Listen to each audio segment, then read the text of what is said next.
The Celtic FC manager says we are nowhere near as fluent as we can be.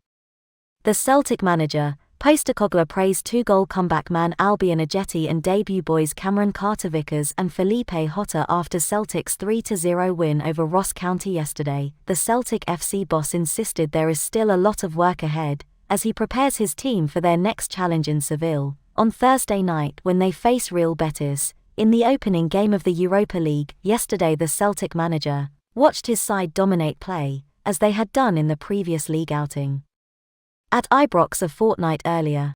But Celtic had to wait until the 64th minute before new central defender, Carter-Vickers, making his first appearance since his deadline day season-long loan agreement from Spurs, opened the scoring with a wicked deflection. The Celtic manager went on, "In these games, if you don't score early it gives encouragement to the opposition, and they hung in there and defended well at times.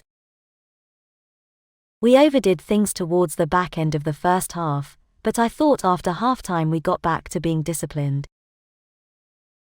We knew at some point we'd be able to break them open, and the pleasing thing was that we did that, trying to play our football rather than doing different things."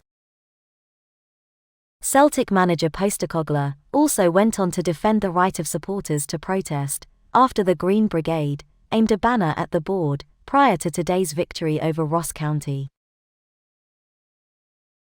Some supporters are unhappy with the direction of the club under the current board, especially after the departure of recently appointed CEO Dom McKay. It's been reported that friction behind the scenes between McKay and other powerful people at the club resulted in the former Scottish rugby man walking away before he was pushed. Let's face it, having Peter still at the club couldn't have been good for the guy. This channel will not toe a party line. Celtic manager, talking about the Green Brigade banner, went on to say, "We are all transient figures at this great club.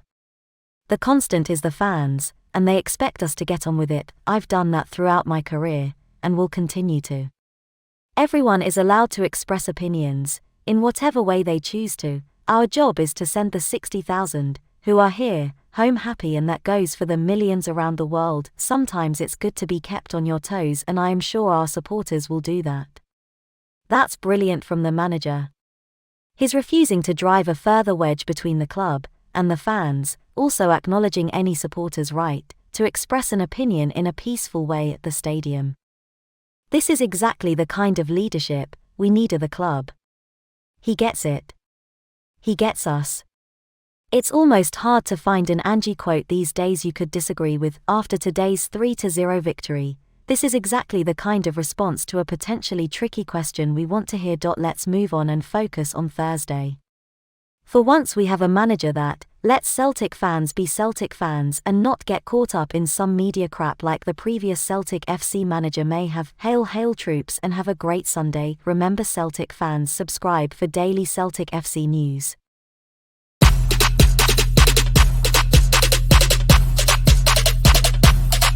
Lit. Roll up to the party, roll up to the party, roll up to the party, roll up to